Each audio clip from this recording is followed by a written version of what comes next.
Amélie n'a jamais mis les pieds à l'école. Son père, médecin, avait diagnostiqué chez elle une maladie cardiaque. Mais c'était en réalité un malentendu. En dehors des examens médicaux mensuels, Amélie ne connaissait jamais la tendresse des bras de son père. Dès qu'il la touchait, son cœur s'emballait d'émotion. C'est précisément ce diagnostic erroné qui marqua le début d'une enfance malheureuse. Son père était froid et distant, sa mère instable et nerveuse. Amélie ne pouvait compter que sur les mondes imaginaires qu'elle s'inventait pour jouer. Son unique ami, un petit poisson rouge, fut relâché par sa mère après plusieurs tentatives de suicide. En guise de compensation, Amélie reçut un appareil photo. Les nuages dans le ciel se transformaient à ses yeux en petits lapins blancs, en ours en peluche. Mais un voisin lui raconta que l'utilisation de l'appareil photo pouvait provoquer des catastrophes. Quand les actualités rapportèrent un grand incendie et un accident ferroviaire, Amélie fut rongée par la culpabilité. Quelques jours plus tard, découvrant la supercherie du voisin, elle décida de se venger. Au moment le plus palpitant d'un match de football, elle débrancha son poste de télévision. Un jour, brutalement, la mère d'Amélie fut tuée sur le coup par une personne qui s'était jetée du toit. Le père, déjà distant, se referma davantage sur lui-même. Amélie sombra dans une solitude sans précédent.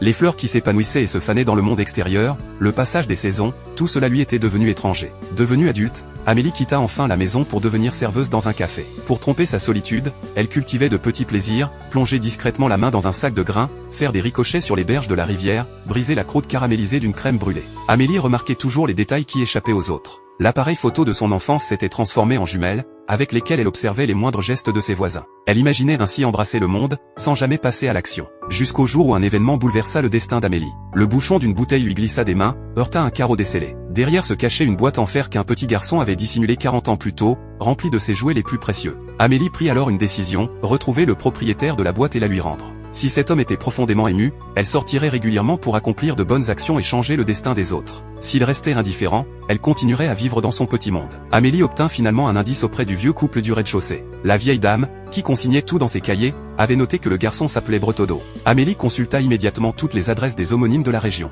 Désolé, pour certaines raisons, je ne peux présenter le film que jusqu'ici. Pour connaître la suite, vous pouvez rechercher le titre du film, Le fabuleux destin d'Amélie Poulain.